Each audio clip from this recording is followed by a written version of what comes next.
देखिए मैंने last time आपसे वर्क एनर्जी पावर की बात स्टार्ट की थी और वर्क एनर्जी पावर के अंदर मैंने कुछ चीजें आपको एलैबोरेट कर दी थी। और आज जो है हम लोग पर्टिकुलरली कुछ स्पेशल चीजें देखेंगे अपने पास, जैसे for example work done in terms of gases. आज का हमारा टॉपिक होगा वर्क डन इन गैस। अच्छा, अब देखें तरीका क्या है कि जब भी गैस को, अगर जैसे मेरे पास ये सिलेंडर है, देखिए थोड़ा सा ध्यान दीजिएगा बात पे। ये मेरे पास ना सिलेंडर है कोई। अच्छा, इस सिलेंडर के अंदर ये कोई पिस्टन है, यहाँ पे पिस्टन। अच्छा, यहाँ पे क्या भरी हुई है, यहाँ पे गैस फिलअप हुई हुई है। अच्छा, कितने सिलेंडर में गैस फिलअप हुई हुई है वो हाइट मुझे दी हुई है, सपोज वो H1 है। ठीक है।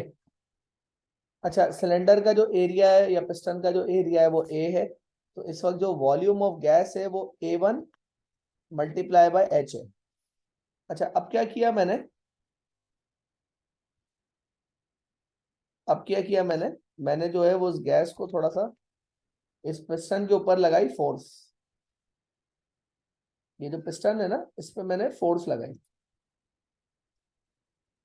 अच्छा, जब मैंने इस पे फोर्स लगाई तो ये थोड़ा आगे चला गया और ये H2 हो गया और वॉल्यूम ऑफ गैस थोड़ा सा कम हो गया। तो इस वक्त जो वॉल्यूम ऑफ गैस है वो है V2, और V2 बराबर है, आपके पास A इंटू H2 के, यानी कि ये हो गया इनिशियल वॉल्यूम ऑफ गैस, और V2 हो गया फाइनल वॉल्यूम ऑफ गैस। अच्छा, अब पिस्टन ने distance in the direction of force कितना कवर किया है। देखिए पिस्टन ने distance in the direction of force कितना कवर किया है वो हमें देखना। तो distance in the direction of force इसने कवर किया है इतना। असल में ये S है, S का मतलब distance in the direction of force, और ये H1 माइनस H2 के बराबर है। देखिए इतना ही डिस्टेंस कवर किया है ना इसने, मतलब इतना डिस्टेंस पिस्टन ने। S क्या है, S is the distance covered by the piston. अच्छा, पिस्टन क्या है, piston is this movable mechanism. ये पिस्टन है and it is not fix but it is movable. तो ये हो जाएगा, S का मतलब है distance in the direction of force.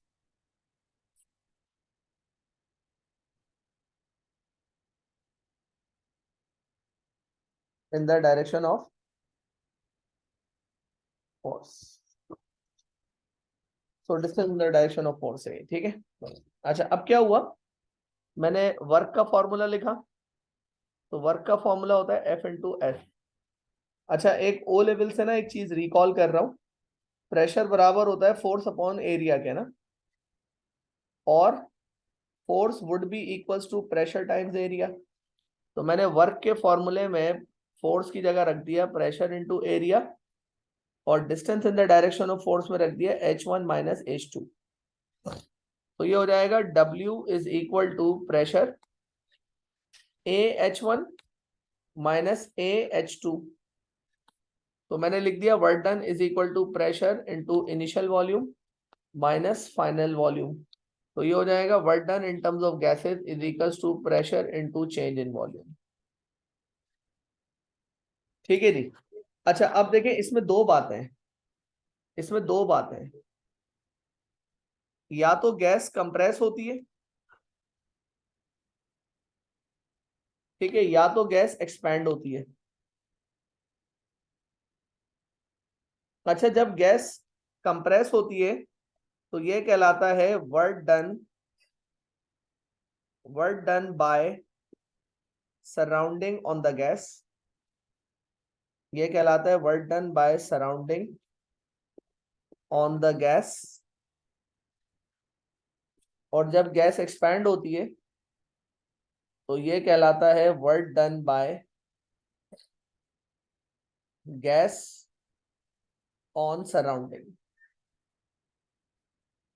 मतलब जब गैस एक्सपैंड होती है तो सराउंडिंग से हमें गैस पे काम करना पड़ता है, और जब गैस एक्सपैंड होती है तो गैस सराउंडिंग पे काम करती है, यानी पिस्टन को उठा के थोड़ा पीछे फेंक देगी। तो under any circumstances work done on the gas is equal to the product of pressure into change in volume. तो ये हमारे पास work done in terms of gases का कॉन्सेप्ट है। इसके आज मैं क्वेश्चन भी दिखाना शुरू करूंगा आपको, ये चैप्टर पहले कंप्लीट कर लूं। देखिए बेटा, इसमें अगर कोई आप लोगों का सवाल है तो बताएं मुझे, अगर इसमें आप लोगों का कोई क्वेश्चन है तो बताएं।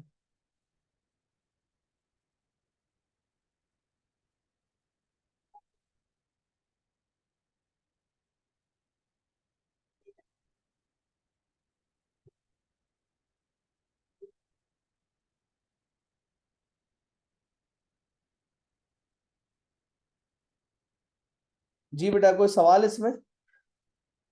नथिंग, कोई मुश्किल नहीं है, क्लियर है ये, ठीक है। अच्छा, वर्क डन इन गैसेस का तो ये कॉन्सेप्ट होगा। अच्छा, अब कुछ छोटी छोटी सी चीजें हैं, जैसे मिसाल के तौर पे link between momentum and kinetic energy. Link between momentum, link between momentum and kinetic energy. अच्छा, ये डेरिवेशन आ भी जाती है पेपर 2 में, link between momentum and kinetic energy. अच्छा, क्या लिंक है? देखें, काइनेटिक एनर्जी का फॉर्मूला होता है, we know that kinetic energy is equal to half m v square. अच्छा, अब ऐसा भी तो हो सकता है कि मुझे पता है कि since momentum is equal to mass upon, oh sorry, mass into velocity, और mass is equal to momentum divided by velocity. तो अगर मैं काइनेटिक एनर्जी के फॉर्मूले में मास की जगह मोमेंटम अपॉन वेलोसिटी रख दूं, तो ये आ जाएगा हमारे पास, वेलोसिटी वेलोसिटी से कैंसिल, तो kinetic energy would be equals to momentum times velocity upon 2।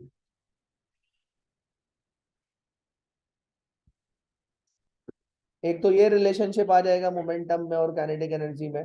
दूसरा क्या हो सकता है कि मैं काइनेटिक एनर्जी को बराबर रखूं हाफ एम वी स्क्वायर के, और सेकेंडली मैं मोमेंटम रिकॉल कर लूं मास इनटू वेलोसिटी, और अब इसमें velocity is equals to momentum upon mass कर दूं। तो अब अगर मैं काइनेटिक एनर्जी के फॉर्मूले में रादर देन रिप्लेसिंग मास, मास को रिप्लेस करने के बजाय मैं वेलोसिटी को रिप्लेस कर दूं मोमेंटम अपॉन मास से, तो मोमेंटम अपॉन मास का स्क्वायर हो जाएगा। तो ये बन जाएगा kinetic energy is equal to half into M into momentum square upon M square. Mass से मास कट हो गया, तो kinetic energy would be equals to momentum square upon 2m। तो these are the two iconic relationship, but ये ज्यादा important है, paper में ये आता है, ये इंपॉर्टेंट है।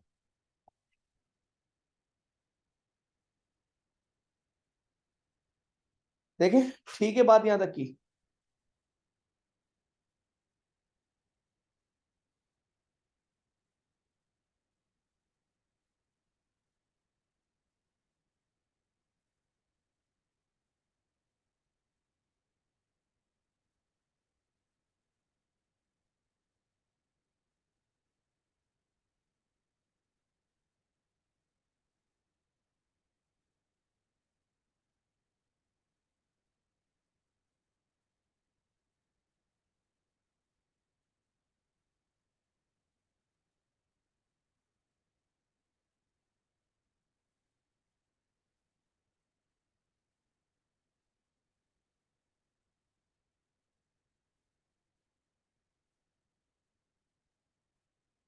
जी बेटा, क्या कहते हैं आप लोग? ये बात क्लियर है?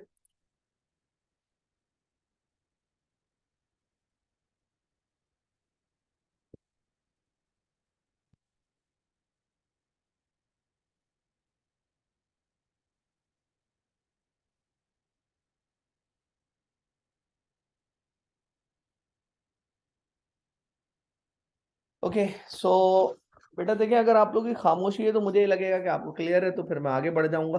अगर मुश्किल हुआ करे, कोई बात हुआ करे, तो जरूर बोला करें बीच में। अच्छा, अब देखें काइनेटिक एनर्जी की डेरिवेशन वैसे तो मैंने नहीं करवाई आपको, मगर पेपर में आती है। तो देखें, काइनेटिक एनर्जी की डेरिवेशन बड़ी आसान है। कुछ चीजें मैंने पहले आपको थोड़ा बचाया था डेरिवेशन से, मगर अभी थोड़ी सी आज डेरिवेशंस करवा रहा हूं मैं आपको। देखें, काइनेटिक एनर्जी की डेरिवेशन क्या होती है।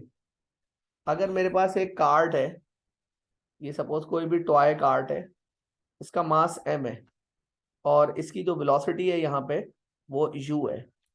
इसको मैंने एक फोर्स लगाई और फोर्स लगा के मैं इसको थोड़ा सा दूर ले गया यहाँ पे, और यहाँ पे इसकी वेलोसिटी बन गई v, और इसने जो डिस्टेंस कवर किया है वो s कवर किया है। अच्छा, वी नो दैट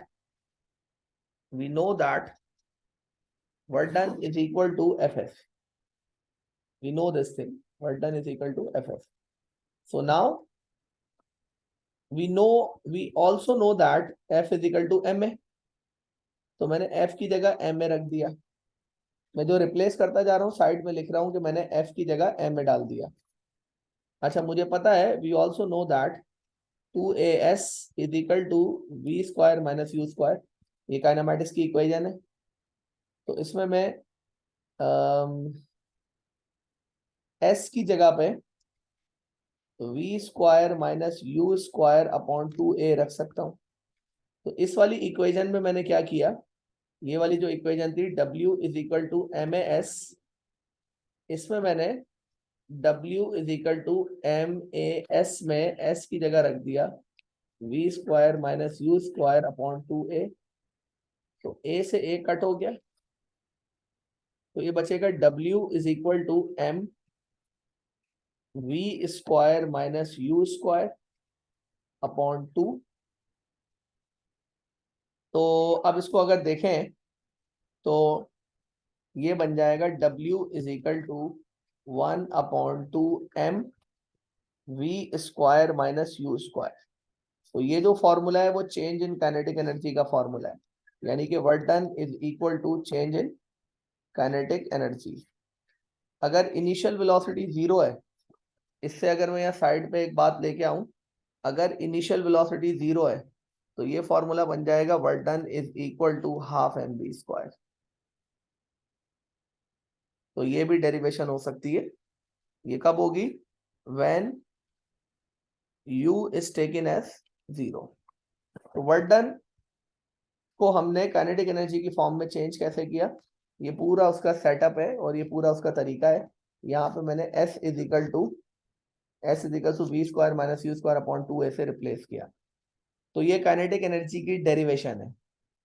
आप लोग इसको जरा देखिएगा, थोड़ा 1-2 मिनट देखें, इसमें अपने रजिस्टर पे सॉल्व करने की कोशिश करें और फिर मुझे बताइए।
अच्छा जी, क्लियर है बेटा ये वाली बात है। तो अच्छा, अब हमारे पास एक कॉन्सेप्ट इसमें जो रहता है वो है पावर। अच्छा, अब देखें, पावर का फॉर्मूला या पावर की डेफिनेशन होती है rate of doing work. Rate of doing work, ये पावर की डेफिनेशन है, बड़ी आसान सी और अच्छी सी।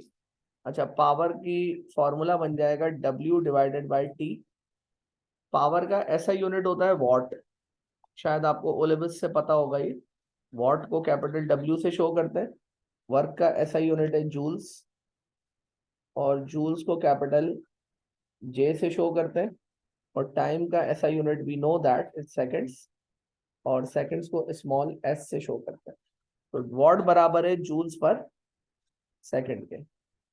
अच्छा, अब मुझे ये पता है, देखें, इतना आसान तो ए लेवल्स में कुछ आता नहीं होगा कि भाई वर्क डन और टाइम दे दिया और कहें भाई पावर कैलकुलेट करें, ऐसा तो कुछ होता ही नहीं है।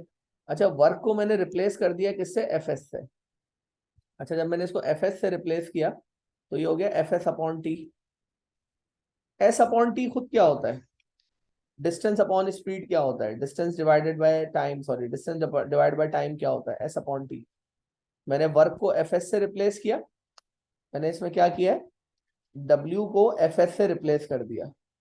और S अपॉन टी खुद क्या होता है? स्पीड या वेलोसिटी। तो पावर का एक नया फॉर्मूला यहाँ पे आ जाएगा, power is equal to force into velocity. And this is most important equation, ये बहुत यूज होती है। इसमें F का मतलब होता है फॉरवर्ड फोर्स। F का मतलब होता है फॉरवर्ड फोर्स। ये ज्यादातर होती है engine force, force of engine, गाड़ियों के केस में बहुत लगता है ये इंजन फोर्स। ये कुछ दफा होती है ड्राइविंग फोर्स। और V का मतलब होता है डेफिनेटली वेलोसिटी और स्पीड। वेलोसिटी और स्पीड। और P का मतलब होता है डेफिनेटली पावर ऑफ इंजन, ज्यादातर इसका मतलब पावर ऑफ इंजन होता है, वैसे पावर जर्नल भी हो सकता है, पावर ऑफ इंजन। तो एक तो ये बात हो गई हमारे पास। अच्छा, पावर की ना एक डेफिनेशन तो ये होती है, power is the rate of doing work. Power की एक और डेफिनेशन होती है, rate of conversion of energy. Power की एक डेफिनेशन ये भी होती है, rate of conversion of energy. Rate of conversion of energy. तो पावर को हम ऐसे भी लिख सकते हैं, power is equal to energy upon time. अच्छा, वी नो दैट एनर्जी की दो इक्वेशंस है, mgh और एक है half m v square. mgh और हाफ एम बी स्क्वायर। तो अगर मैं इस वक्त लेट्स रिप्लेस, अभी फिलहाल हम E को रिप्लेस कर देते हैं किससे? हाफ एम बी स्क्वायर से। तो अगर मैं पावर की इक्वेशन में एनर्जी की जगह ऐसे लिख दूं, एनर्जी डिवाइडेड बाय टाइम, और एनर्जी की जगह क्या डाल दूं? Kinetic energy. ये होता है half m v square. Kinetic energy होता है half m v square divided by t. तो पावर का फॉर्मूला क्या बनेगा? Power is equal to half into m v square multiply by 1/t। तो पावर का फॉर्मूला बन जाएगा M v square upon 2t। आप यकीन माने, there is no limit and there is no stoppage. हम इसमें स्टॉप करें ना करें हमारी मर्जी, हम इसमें और खींचते चले जाएं, बल्कि इक्वेशन में, फॉर्मूले में तो बहुत सारी चीजें और डल सकती हैं, और ये आती हैं हमारे पास एमसीक्यूज में। जैसे ये हमने क्या बनाया, M v square upon 2t। अब मुझे पता है कि मास बराबर है, मुझे पता है कि मास बराबर है डेंसिटी इंटू वॉल्यूम के। वी ओ का मतलब क्या है? वॉल्यूम। और इसका मतलब क्या है? रो का मतलब है डेंसिटी। तो अगर मैं इस इक्वेशन में power is equal to density into volume into v square upon 2t रख दूं, तो एक और इक्वेशन सी बन गई। मैं एक कंक्लूजन पे पहुंचने वाला हूं। तो मैं ऐसे भी तो कर सकता हूँ कि power is equal to density, और वॉल्यूम की जगह मैंने एरिया इंटू हाइट रख दिया। वॉल्यूम की जगह मैंने एरिया इंटू हाइट रख दिया अपॉन 2t। क्या किया मैंने, वॉल्यूम को एरिया इंटू हाइट से रिप्लेस कर दिया। भाई वॉल्यूम में 3 डायमेंशन होते हैं ना, तो वॉल्यूम को मैंने एरिया, यानी कि 2 डायमेंशन एरिया में आ गए और 1 डायमेंशन हाइट में आ गया, तो वॉल्यूम को मैंने एरिया इंटू हाइट से रिप्लेस कर दिया। अच्छा, अब हाइट अपॉन टाइम खुद क्या होता है, हाइट अपॉन टाइम होता है स्पीड। तो आपने रखा power is equal to rho a, h upon t की जगह एक आ गया वी, और वी स्क्वायर पहले से था वो नीचे आ गया टी 2। टी कहाँ गया, एच अपॉन टी खुद क्या बन गया, एच अपॉन टी क्या बन गया, वी। वी का मतलब होता है वेलोसिटी या स्पीड। एच अपॉन टी खुद क्या बन गया, वेलोसिटी या फिर स्पीड बन गया। अच्छा, स्पीड तो पहले से भी थी v square, h upon t की जगह भी स्पीड आ गई, तो पावर का एक कंक्लूजन आ जाएगा, power is equal to 1/2 rho A V power 3। अच्छा, अब ये जो फॉर्मूला है ये आपका टरबाइन्स में यूज होता है। अभी बताता हूँ कैसे। टरबाइन्स पावर, टरबाइन्स की पावर में यूज होता है। आप पहले देखें, इसकी डेरिवेशन देखें, आप लोगों को कुछ क्लियर करना है इसमें तो पूछे मुझसे, नहीं तो उसको अपने हाथ से ना करके देखें रजिस्टर पे। देखिए आहिल, क्लियर हुई ये वाली बात। Yes sir.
देखें शान से, आयशा कोई प्रॉब्लम इसमें?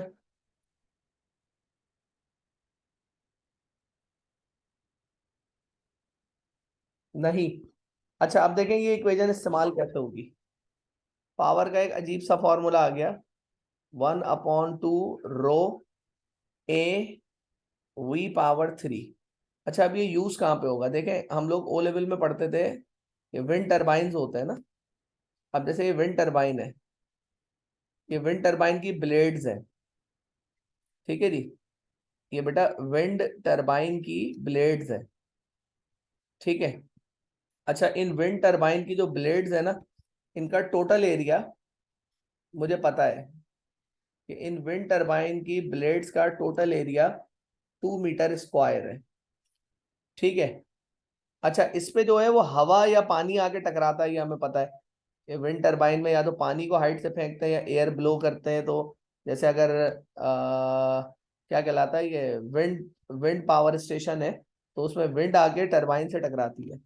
अब ये क्या है, एयर आके टरबाइन से टकरा रही है। अच्छा, एयर की जो डेंसिटी है वो 1.5 kg/m3 है, एयर की डेंसिटी। और एयर कितनी स्पीड से आगे टकरा रही है इससे, वो स्पीड है 10 मीटर/सेकेंड।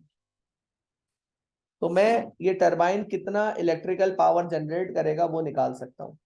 उसके लिए मुझे फॉर्मूला लगाना पड़ेगा, पावर इज इक्वल टू 1/2 रो तो डेंसिटी की जगह मैंने रखा 1.5, एरिया की जगह मैंने रखा टोटल एरिया 2, और वेलोसिटी की जगह रखा मैंने 10 स्क्वायर।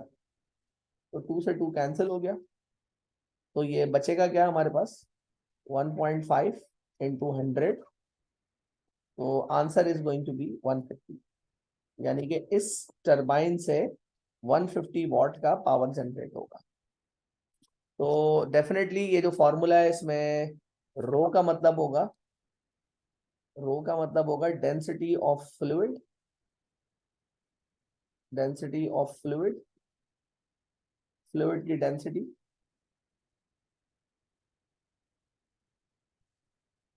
ठीक है।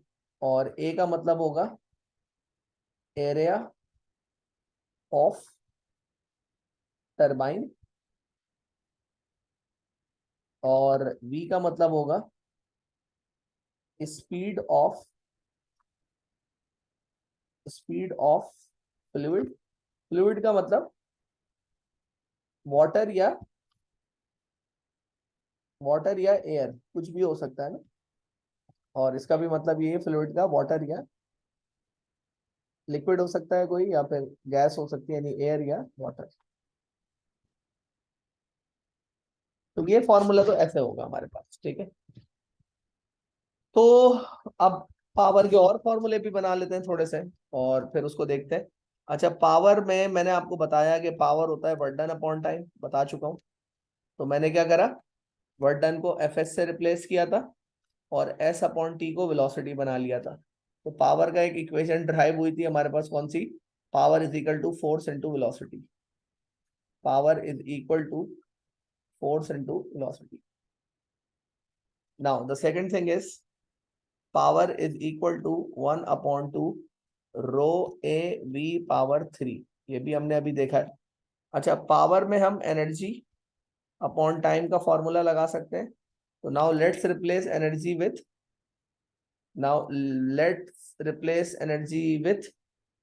potential energy. Let's replace energy as gravitational potential, energy. तो हम एनर्जी को as a gravitational potential energy कर देते हैं। अच्छा, जब आपने ग्रेविटेशनल पोटेंशियल एनर्जी के तौर पर रिप्लेस किया तो वो होता है mgh अपॉन टी। अच्छा, मुझे पता है कि वेट का मतलब होता है W, तो हो जाएगा W into H upon T, और एच अपॉन टी खुद वेलोसिटी होता है। तो पावर का नया फॉर्मूला आ जाएगा weight into velocity, weight into velocity. यानी कि अगर आपको पता है कि एक एक ऑब्जेक्ट का वेट है 100 न्यूटन, और ये ऊपर की तरफ एक कांस्टेंट वेलोसिटी से मूव कर रहा है 10 मीटर पर सेकंड से, तो आप इसका पावर प्रोड्यूस, मतलब इसके ऊपर जितना पावर एक्सर्ट हो रहा है बाय द मशीन, या जो बंदा इसको उठा रहा है वो उस पर कितना पावर लगा रहा है, आप उसके लिए 100 को 10 से मल्टीप्लाई कर देंगे, और पावर का आंसर आ जाएगा इसमें 1000 वॉट। अच्छा, 1000 वॉट का मतलब क्या होता है, 1000 वॉट का या किसी भी वॉट का मतलब क्या होता है, वॉटेज का मतलब होता है, 1000 वॉट का मतलब है कि 1000 जूल्स का वर्क डन हो रहा है, या 1000 जूल्स की एनर्जी ट्रांसफर हो रही है 1 सेकंड के अंदर, क्योंकि वॉट बराबर होता है जूल्स पर सेकंड के।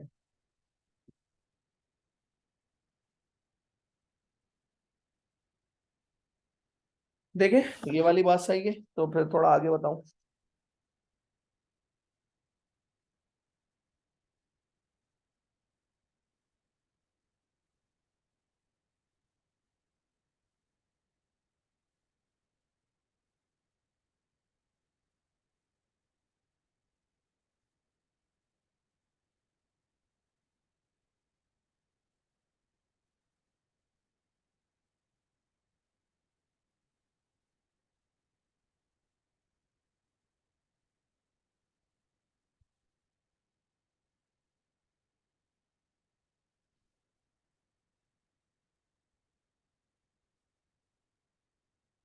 अच्छा जी, अब इसमें जो एक कॉन्सेप्ट आता है वो आता है एफिशिएंसी का।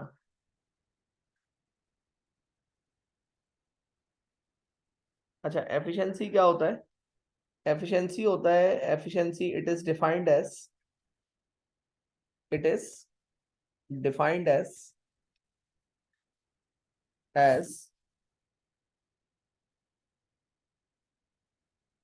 as the ratio of as the ratio of useful output power,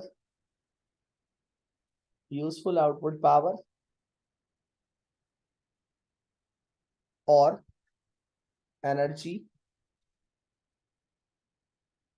or to the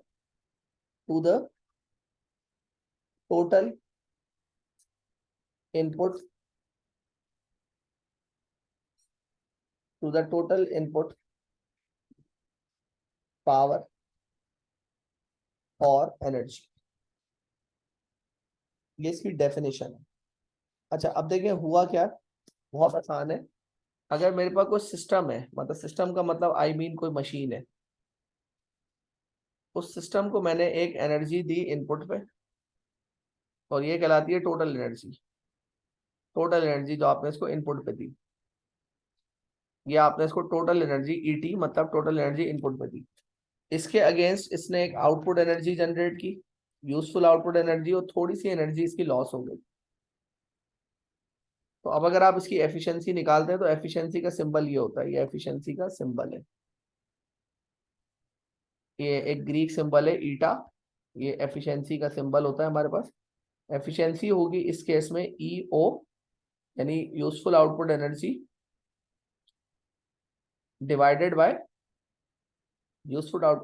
divided by total input energy. अच्छा, अब अगर आप इसके लिए सपोज मैं हल्की सी ऐसी वैल्यूज अज्यूम करता हूँ, ये 100 जूल्स है, यहाँ पे आंसर आया 80 जूल्स, और यहाँ पे आंसर आया 20 जूल्स।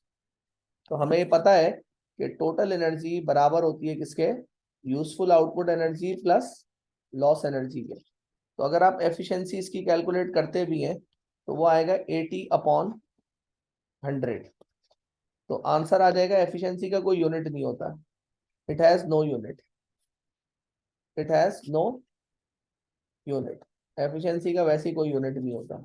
तो एफिशिएंसी हो जाएगी इसकी 0.8 डेसिमल में, या अगर आप इसको परसेंटेज फॉर्म में भी शो करते हैं तो आपके लिए एफिशिएंसी हो जाएगी 80%। अच्छा, परसेंटेज से 100 से मल्टीप्लाई करना लाजमी नहीं है, अगर हम करते हैं तो परसेंटेज में आंसर आएगा।